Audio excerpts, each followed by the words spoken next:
मुख्यमंत्री पुष्कर सिंह धामी ने ग्रामीण गढ़वाल में मोबाइल मेडिकल यूनिट का फ्लैग ऑफ किया। स्वास्थ्य सेवाओं को हर नागरिक तक पहुंचाने का किया संकल्प। अंकिता भंडारी हत्याकांड पर वायरल ऑडियो को लेकर बीजेपी सांसद त्रिवेंद्र रावत का बयान। मामला उत्तराखंड के लिए बेहद गंभीर, दोषी कोई भी हो बख्शा नहीं जाएगा। उत्तराखंड बना विंटर टूरिज्म का हॉटस्पॉट। सीएम धामी ने कहा, देश दुनिया में उमड़ रहे सैलानी, पर्यटन से स्थानीय कारोबार में लाभ और पहाड़ों में रोजगार।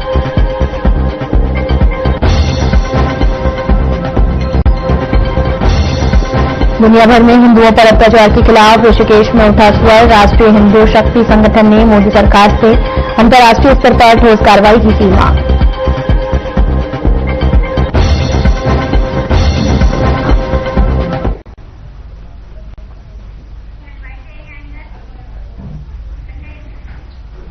नमस्कार, मैं हूं आपके साथ अंकिता पाल। मीटिंग की शुरुआत करते हैं। मुख्यमंत्री पुष्कर सिंह धामी ने ग्रामीण गढ़वाल समग्र स्वास्थ्य सेवा परियोजना के अंतर्गत मोबाइल मेडिकल यूनिट वाहनों का फ्लैग ऑफ किया है और ये परियोजना graphic era institute of medical sciences और हॉस्पिटल देहरादून ने मुख्यमंत्री की प्रेरणा से शुरू की है।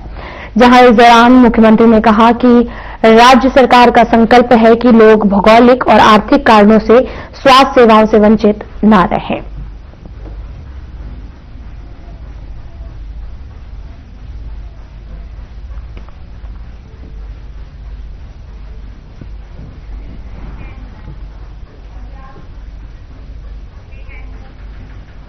उत्तराखंड में विंटर टूरिज्म तेजी से बढ़ रहा है और आपको बताते चले कि मुख्यमंत्री पुष्कर सिंह धामी ने कहा कि शीतकालीन पर्यटन के चलते देश दुनिया से बड़ी संख्या में पर्यटक राज्य का रुख कर रहे हैं।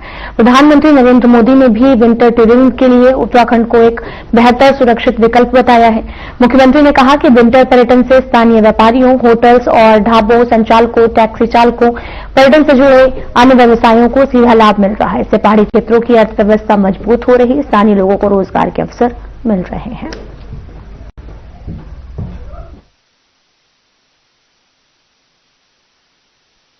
तो हमारे राज्य के लिए बहुत गेम चेंजर साबित होने वाला है।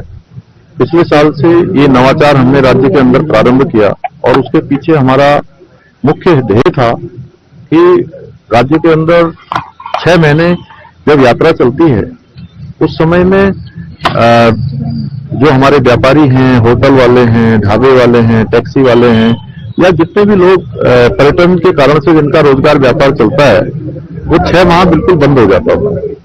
अब 12 के 12 महीने उनको काम मिले और हमारे राज्य में अपार संभावनाएं इस शीतकाल में भी हैं। जैसे मैं आज देख रहा था साकरी क्षेत्र में बड़ी संख्या में लोग आ रहे हैं और वहां के होम स्टे बिल्कुल फुल हैं और ऐसे ही पूरे राज्य के अंदर होम स्टे, होटल, हमारी अन्य व्यवस्थाएं विंटर टूरिज्म के लिए पूरी तरह से हमने तैयार कर रखी है। सभी स्टेक होल्डर से पहले से बात कर रखी है। तो सरकारी हमारे अतिथि गृह हैं, गेस्ट हाउस हैं, उनमें भी शीतकाल में जो व्यवस्थाएं होनी चाहिए वो सभी व्यवस्थाएं हमने सुनिश्चित की हैं।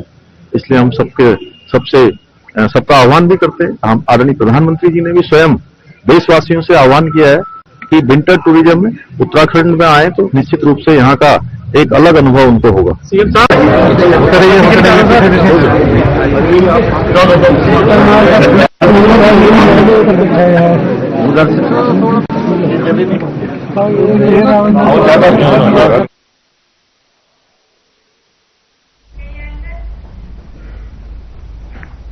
नैनीताल जिले को धामी सरकार ने क्रिसमस और नए साल का तोहफा दिया है।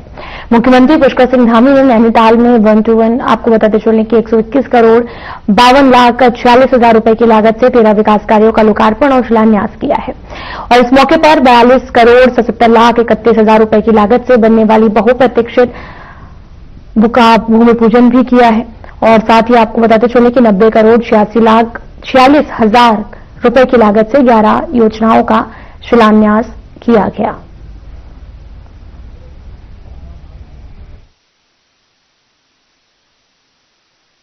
नैनीताल शहर हमारा पर्यटन की दृष्टि से अत्यंत ही महत्वपूर्ण है, जहाँ देश दुनिया के सैलानी आते हैं, पर्यटक आते हैं बड़ी संख्या में।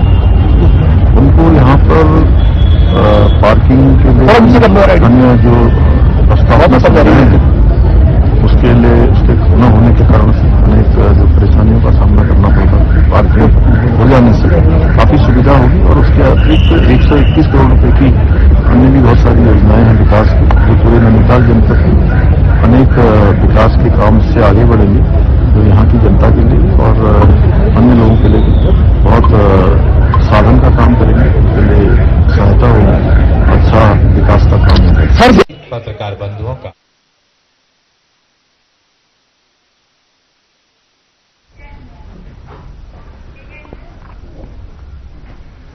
मुख्यमंत्री पुष्कर सिंह धामी ने वीर बाल दिवस के अवसर पर दशमेश पिता गुरु गोविंद जी की और उनके चारों साहिबजादों बाबा अजीत सिंह, बाबा जुझार सिंह, बाबा जोरावर सिंह और बाबा फतेह सिंह की महान शहादत को श्रद्धापूर्वक नमन किया है।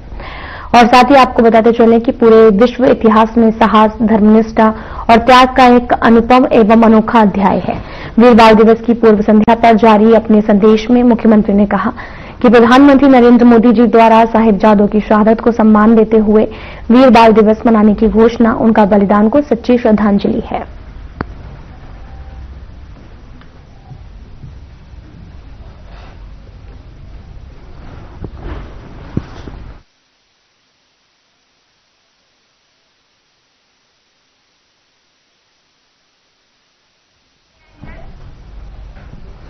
सीएम धामी ने वीर बाल दिवस पर नैनीताल स्थित श्री गुरुद्वारा साहिब में माथा टेका। धर्म एवं संस्कृति की रक्षा के लिए अपना सर्वस्व न्यौछावर करने वाले साहिबजादे बाबा जोरावर सिंह जी एवं बाबा फतेह सिंह जी ने भावपूर्ण श्रद्धांजलि अर्पित की। सीएम धामी ने कहा, यह अवसर केवल स्मरण का नहीं है, बल्कि उस अद्वितीय त्याग और अदम्य साहस को आत्मसात करने का है, जिसने ये संदेश दिया कि धर्म, सत्य और राष्ट्र की रक्षा के लिए किसी भी प्रकार का समझौता स्वीकार्य नहीं होगा।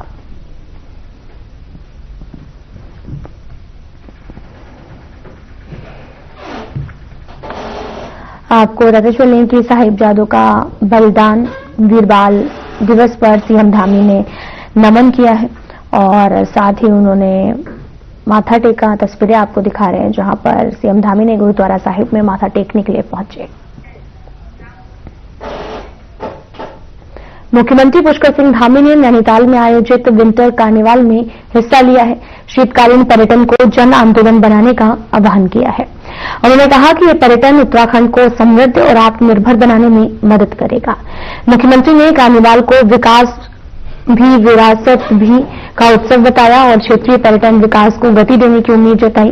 इस अवसर पर उन्होंने अटल बिहारी वाजपेयी की जन्म जयंती पर उन्हें श्रद्धांजलि अर्पित की है।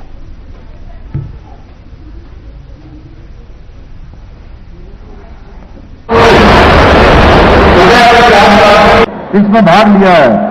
इस 4 दिवसीय विंटर कार्निवल के माध्यम से जहां एक और यहां आने वाले लोगों को यहां की समृद्ध सांस्कृतिक परंपरा और प्राकृतिक सुंदरता को नजदीक से देखने का शुभ अवसर प्राप्त हो रहा है, वहीं हमारे परंपरागत हस्तशिल्प, स्थानीय उत्पाद और पहाड़ी व्यंजनों को भी प्रदर्शित किया जा रहा है, जिससे पर्यटक हमारी लोक संस्कृति, कारीगरी, पारंपरिक स्वाद से परिचित हो रहे हैं।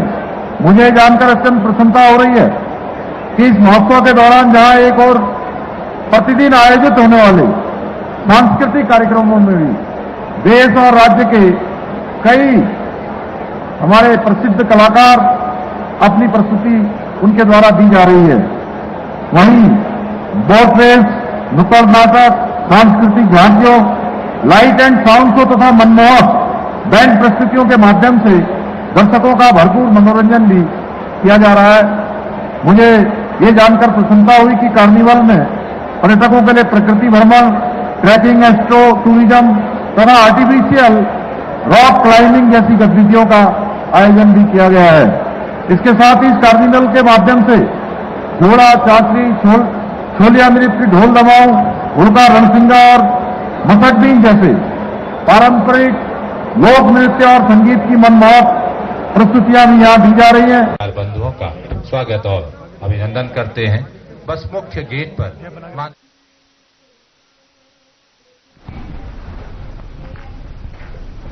अंकिता भंडारी हत्याकांड के बाद वायरल ऑडियो को लेकर बीजेपी नेताओं पर सवाल खड़े हो रहे हैं।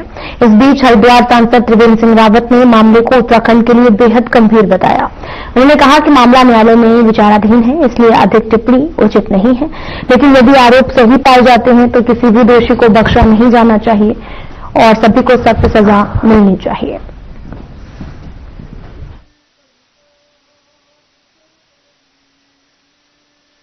अभी बड़ा गंभीर सवाल है, क्योंकि महिलाओं से जुड़ा हुआ है, जो हमारे 50% हमारा समाज है। मुझे लगता है कि अभी कोर्ट उस पर जांच कर रहा है और काफी गंभीर हुआ है मामला। ये बात सही है, काफी गंभीर मामला सवाल ये बन रहा है, तो निश्चित रूप से इसमें बहुत गहराई तक जाने की जरूरत है। और मुझे पूरा विश्वास है कि क्योंकि अभी कोर्ट के विचाराधीन है, तो इसमें सरकारें कोई निर्णय नहीं ले सकती हैं, कोई भी कोई निर्णय नहीं ले सकता, टिप्पणी भी नहीं कर सकता है, सब जुडिस से मामला। लेकिन मामला काफी गंभीर है। सर, भी बड़े बीजेपी के नेताओं का नाम सामने है, कहते कि कोई भी हो इस तरह का काम करने की, इस तरह के गलत काम करने की किसी को भी छूट नहीं होनी चाहिए।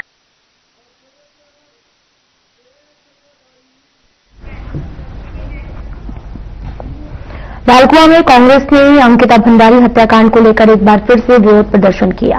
नगर कांग्रेस अध्यक्ष भुवन पांडे के नेतृत्व में कार्यकर्ताओं ने रेलवे स्टेशन चौराहे पर बीजेपी के उत्तराखंड प्रभारी दुष्यंत गौतम का पुतला फूंका, जमकर नारेबाजी की। कांग्रेस नेताओं ने मामले में निष्पक्ष सीबीआई जांच और दुष्यंत गौतम की गिरफ्तारी की मांग की है। अंकिता को न्याय दिलाने तक आंदोलन जारी रहेगा।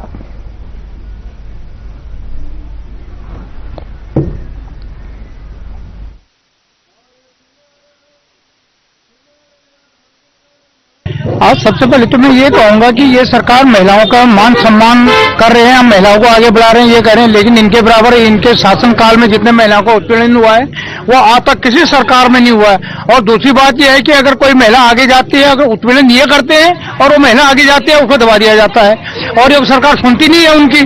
आज अंकिता भंडारी जी हमारी बहन, हमारी बेटी, आज उसके साथ इतना ये भाजपा सरकार ने, इनके गुंडों ने, इनके जो नेता थे उन्होंने इतने गलत व्यवहार किया और लास्ट में उसके जान से हाथ धोना पड़ा उसको। तो ये कितने शर्म की बात है। आज इनके प्रदेश देखते हैं या इनके केंद्रीय नेतृत्व सब इस पर इसको दबाने में लगे हुए हैं। यानी एक गरीब को उन्होंने अनशन तक किया, उसने कार्रवाई की, लेकिन किसने उनकी बात नहीं सुनी कहीं से कहीं तक। यानी गरीबों का उत्पीड़न करना चाहते हैं, झूठ की राजनीति करना चाहते हैं। इसलिए इस सरकार को तुरंत इस्तीफा देना चाहिए, इस मुख्यमंत्री को तुरंत इस्तीफा देना चाहिए। अगर ये कार्रवाई नहीं हुई तो हम सड़क पर उतरेंगे और इनका पूरा ही इनको राज्य इनका जीना आराम करेंगे। इसके लिए कांग्रेस पार्टी बाध्य है। धन्यवाद। बेटी, मासूम बेटी, जिसकी बलात्कार के बाद इन्होंने हत्या कर दी, और जो भाजपा का एक रिसोर्ट था, पुलकित आर्या नाम था, उसी का एक रिसोर्ट था। आज ये आरोप लगा रहे कांग्रेस पे, रिसोर्ट इन्हीं का, सब मंत्री इनके, राष्ट्रीय मंत्री इनके, विधायक इन सब इन्हीं के, सब तो इन्हीं के हैं। वो महिला खुलेआम जो आरोप लगा रही है कि कैसा कैसा वो आरोप लगा रही है कि हम बोलते हुए भी हमें शर्म आ रही है। आज ये अपने गिरफ्तार में झांके, इनको अपना इस्तीफा देना चाहिए।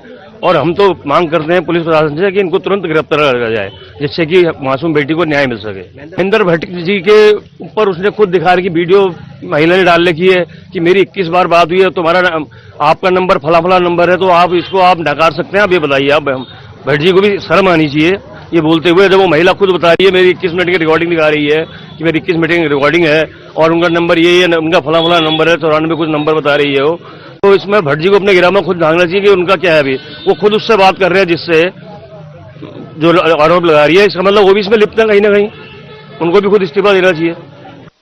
भंडारी के मामले में उत्तराखंड का आम जनमानस और कांग्रेस लगातार जब से ये घटना हुई है तब से आंदोलन कर रही है और प्रदर्शन कर रही है। लेकिन अब तो जो है कि अभी तक तो उसको न्याय मिला नहीं, लेकिन जो है कि कब तक चीजें छिपी रह सकती थी, अब स्वतः ही चीजें सार्वजनिक हो गई हैं कि उसके हत्यारे सामने आ गए हैं और सोशल मीडिया पे सारी चीजें वायरल हो गई और उन्हीं के लोग कर रहे हैं, भाजपा के लोग ही।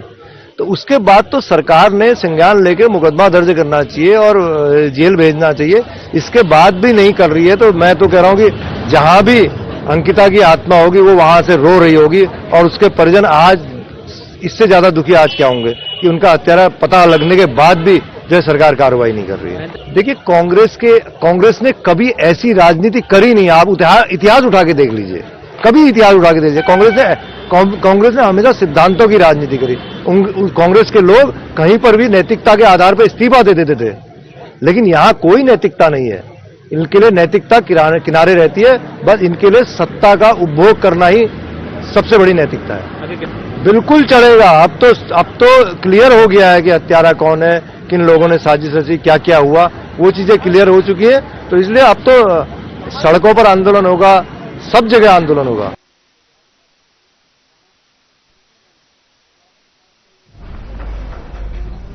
चंपावत जिले के टनकपुर में उत्तराखंड राज्य का प्रथम निःशुल्क लाइब्रेरी खोली गई है, जिस पर पहाड़ समिति के जिला समन्वयक अनिल चौधरी पिंकी ने बताया कि जनपद चंपावत के टनकपुर में ये उत्तराखंड राज्य की पहली पिंक लाइब्रेरी खोली गई, जिसमें महिलाओं को प्रतियोगिता परीक्षाओं में अध्ययन कर अपना भविष्य संवारने का मौका मिलेगा और इस लाइब्रेरी से छात्राओं को ज्यादा से ज्यादा सुविधा देने का प्रयास किया जा रहा है।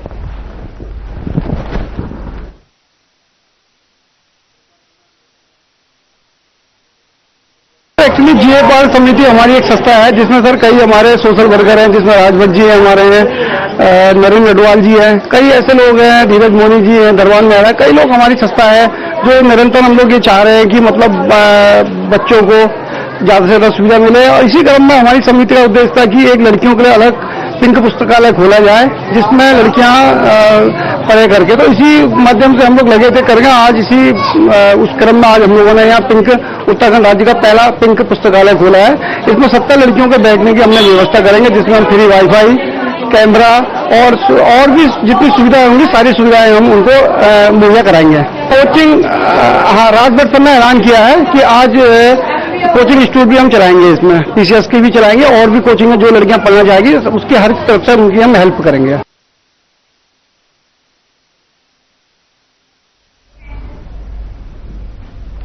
काशीपुर के पूर्व पालिका अध्यक्ष शमसुद्दीन ने काशीपुर के नामचीन व्यवसायिक पर जमीन हड़पने और उनके प्लॉट की बाउंड्री तोड़ने के आरोप लगाकर पुलिस से मुकदमा दर्ज कर कार्रवाई की मांग की है। काशीपुर के रामनगर रोड पर 17 दिसंबर को कुछ लोगों द्वारा जमीन पर बनाई गई बाउंड्री को तोड़कर लगभग 7 बीघा जमीन को खुर्द-बुर्द करने, जबरन कब्जा करने जैसे गंभीर आरोप लगाए हैं। साथ ही आपको बताते चलें कि काशीपुर पुलिस इस पूरे मामले की जांच पड़ताल में जुटी है।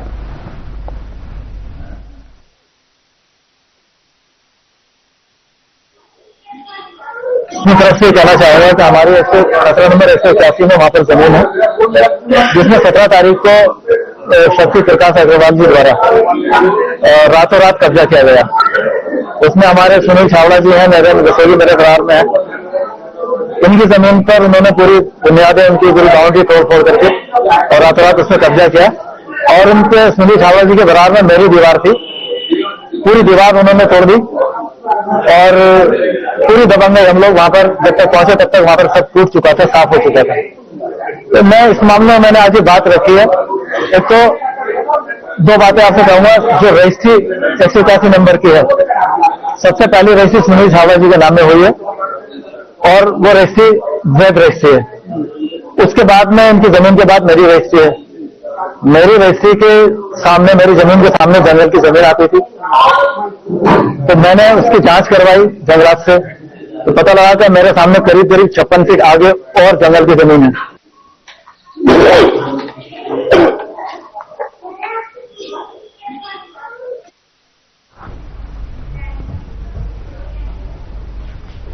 वेदिंग में बीजेपी के पूर्व विधायक सुरेश राठौर की कथित पत्नी उर्मिला सनावर को लेकर सियासी बयानबाजी तेज हो गई है।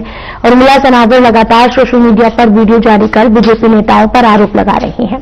इस पर बीजेपी प्रदेश अध्यक्ष महेंद्र भट्ट ने कड़ा पलटवार किया। महेंद्र भट्ट ने कहा, उर्मिला सनावर पूरी तरीके से कांग्रेस के हाथों में खेल रही हैं और ये एक सोची समझी साजिश है।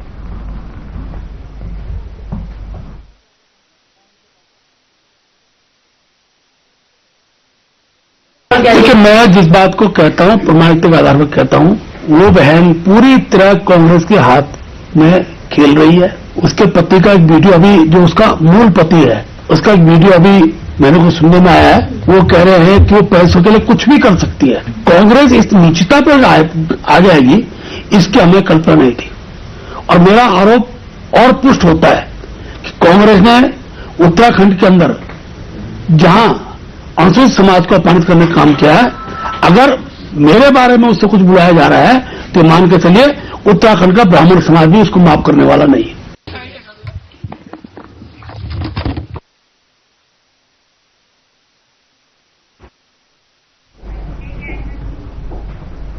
देश भर में चल रहे सांसद खेल महोत्सव में खिलाड़ियों को पीएम नरेंद्र मोदी ने संबोधित किया, तो वहीं इस दौरान अल्मोड़ा खेल महोत्सव में केंद्रीय सड़क परिवहन राज्य मंत्री अजय टम्टा और बीजेपी कार्यकर्ताओं ने शिरकत की। जहां इस मौके पर प्रधानमंत्री नरेंद्र मोदी ने ऑनलाइन माध्यम से सांसद खेल महोत्सव खिलाड़ियों में जोश भर उनमें नई ऊर्जा संचार की है।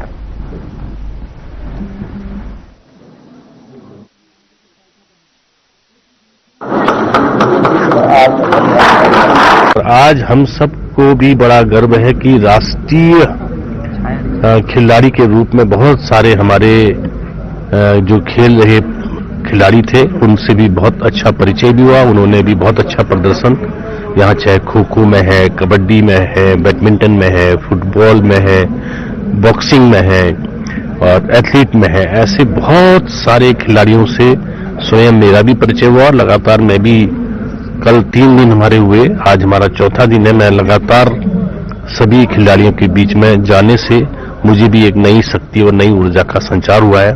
बच्चों में भी एक नया उत्साह आया है। अच्छी सुविधा के साथ अच्छे प्रकार से खेल प्रदर्शनी जो सांसद महोत्सव के रूप में थी, बहुत अच्छे से सभी ने प्रतिभाग किया।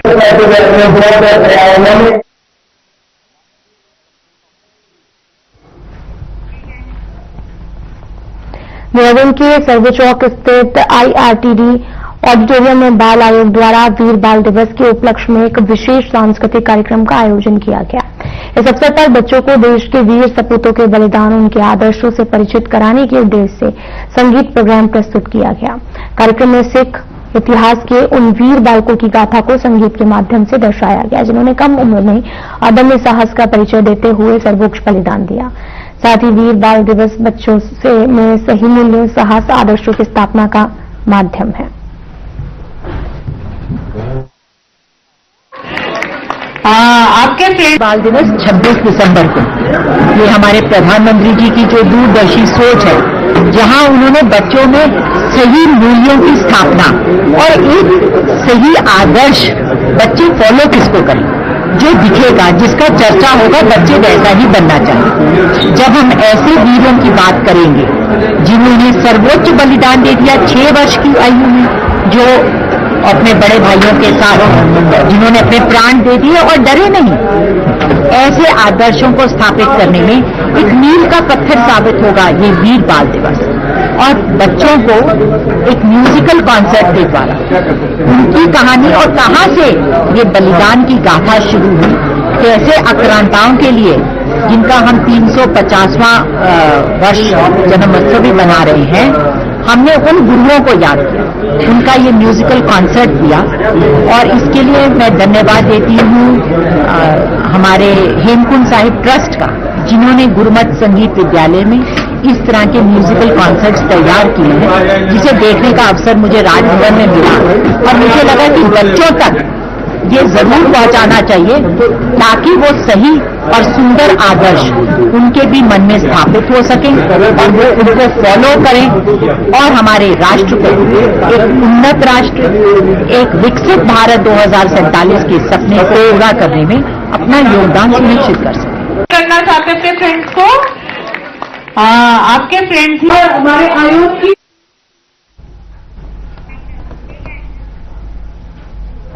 फिलहाल वीडियो में इतना ही। नमस्कार।